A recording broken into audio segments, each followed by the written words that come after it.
was thinking a little bit about Frozen recently, as you do from time to time, and I started overanalyzing every little bit of storyline I could find, and, well, over the course of this process, I started to have a question come to me over and over again about the most unrealistic part of the film. And before you start, yes, I know, ice powers and trolls and all, but the narrative treats that as normal, so we have to keep that as being realistic. And so instead we have to hunt for new things to overanalyze and complain about. And so I stumbled across this. How in the world does this random-ass kingdom, Arendelle, even still exist? Like from a logical standpoint. How does this kingdom just not disintegrate into dust long before the proper start of the film? From a state building perspective, from a governance perspective, Elsa and her dad, surely they must have been the worst possible rulers the kingdom could ever have been saddled with, right? And yeah, maybe not the most interesting topic for a video, but not gonna lie, I don't really care. I enjoy talking about this sort of stuff, so tough luck. And yeah, I mean, we know from canon that Elsa's granddad was not exactly the greatest dude to ever live. He was aggressive and violent and overly political, but at least he seemed someone involved in the day-to-day running of his kingdom. He had political plots and schemes. He raised the castle. He solidified his little village into a proper town and forged the Kingdom of Arendelle himself. At least, that's what we learn from the various extended pieces of lore. And all of this implies that we're dealing with an old-school, absolute autocratic monarchy.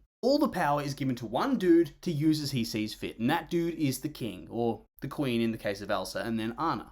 There seems to be very, very, very minimal bureaucracy in the kingdom, and everything just comes down to this one person. That's the vibe I'm getting. The king. Runard, something like that, who cares? And I think this political system is solidified by the fact that when Elsa goes missing and Anna goes off after her, there's literally no person available to step into the role of ruler of this kingdom. And so it's Hans, a random foreign prince who is able to step in and usurp everything and become the regent of the kingdom in like a day, with the goal of killing off the queen and the princess and proclaiming himself the king of Arendelle. Just like that. So clearly, no real lords or prime minister or parliament even exists in this world. There's no bureaucracy that extends beyond the palace walls at all that can make important decisions, or mobilize the army, or do anything at all. Instead, we have a kingdom full of lemmings who are ever so eager to roll over and accept the foreign rule of this dude that arrived for a coronation a couple of days before, and whom the queen didn't even seem to like that much, based on their very limited interactions before it all goes bananas. So therefore, all the power to rule and to make decisions seem to rest in the hands of the king/queen. Otherwise, there would have been somebody there to step up and rule whilst Elsa went off on a little trip to the mountains. But there isn't. Immediately, Weselton and Hans are somehow able to assert themselves as regents of a realm of which they're not even citizens. And they even go so far as to sentence the reigning queen to death. Like what? The only way that somebody could ever be so brazen about that sort of thing would be if they knew for a fact they'd get away with it. Damn. So yeah, you might be thinking, but what does this have to do with the kingdom itself? How does this all mean that the kingdom's built on shaky foundations and is lucky to still exist at all? Well yeah, I just had to set the scene, right? To show the kingdom is, well, it's already set up to fail. Everything sits directly in the hands of the sovereign with no council, no parliament, no advisory body inside at all. And that's a lot of work to do. Even if the kingdom itself only seems to consist of a single palace, castle thingy, and the town of Arendelle itself. I mean, there's probably farmland or maybe some other towns and villages, but we never see those and I don't really remember them ever being referenced. So I don't really want to speculate as to whether they exist or not. But regardless, even something that size would require a lot of work to maintain, not to mention diplomacy with other nations. You know, stuff that we actually see in the movie itself, important things, meeting delegates, hosting them, having functions, talking to your people, your citizens, hearing their issues, setting taxes and budgets, building roads, building houses,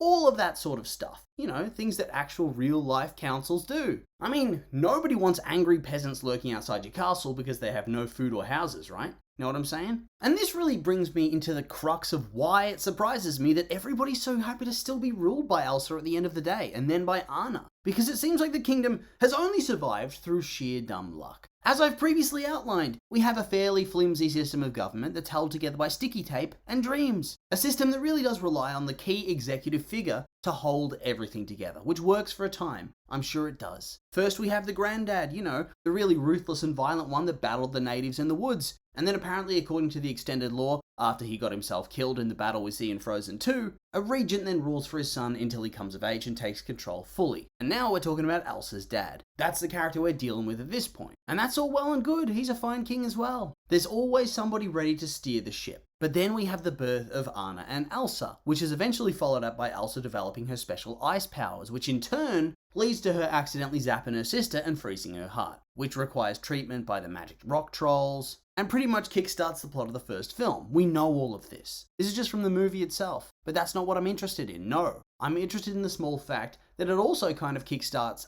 Anna's storyline and pushes that whole adventure arc into action. Because instead of trying to deal with the fact that Elsa had superpowers that allowed her to control ice and snow, the parents decide that the best thing to do is simply repress everything and hope for the best. Not exactly the greatest parenting we've seen put to screen, but I'm pretty sure that, according to the wiki at least, this film's supposed to be set in like the 1800s or thereabouts, so I'm not expecting a miracle when we're talking about parental ability and understanding differences. But part of this repression, do you remember what it involves? Yes, it involves the entire royal family, the ruling family of the kingdom, the executive figure of this system of government, locking up the palace. Nobody in, nobody out, and this, lasts years. In the first flashback, Anna gets frozen when she's a very small child, and then the castle closes up. And the idea is that this pretty much makes it impossible to get in to speak to the royal family. Contact between the royals and the peasants ceases. I mean, maybe the king still left the castle and talked to the people one-on-one, but it still adds a whole new layer of red tape to get through.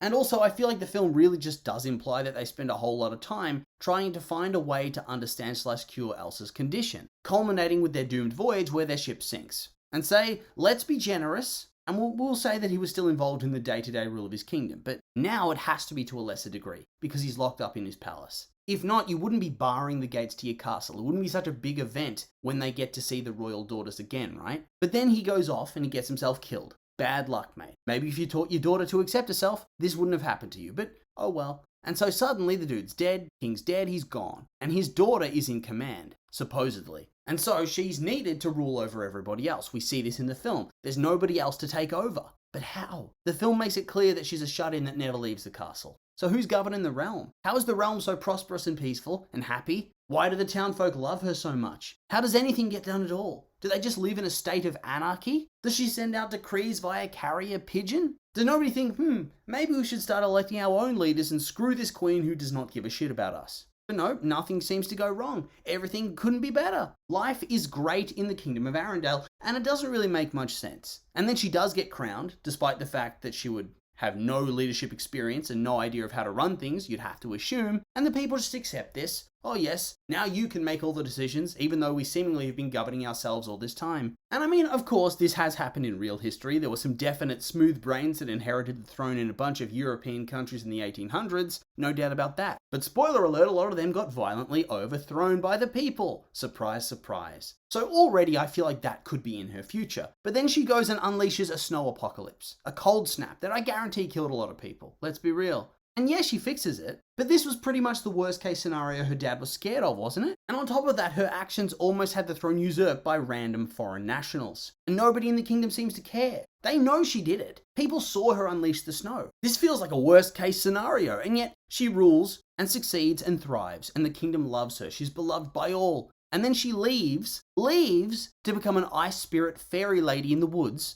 and gives the rule of the kingdom, not to a democratically elected representative, but no, to her younger, more impulsive sister Anna. The same woman who was going to marry a dude after a day, the same woman who ran off into a once-in-a-lifetime level snowstorm to hunt down her sister. I mean, you'd think that maybe the kingdom would need you to fill that gap left by your sister, but no, let's let Hans do it. Sure, this is the guy that gets left in charge. And so, now the kingdom's in her hands and the people are supposed to be happy, especially since she's ruling alongside her potentially illiterate peasant husband. Nice. And so yeah, in a world of ice magic and trolls and fantasy, to me, the most unrealistic element is the terrible kingdom administration that we see on display. For shame. Go figure though. And so yeah, I know this has been a bit of a silly video, but I had fun with it. And so with all that being said, these are just my opinions and now I'd like to hear yours. What did you think of the video? You agree with what I had to say? Maybe not. Maybe you think I'm insane. I'm curious for your thoughts, so make sure to like, comment, subscribe, and let me know.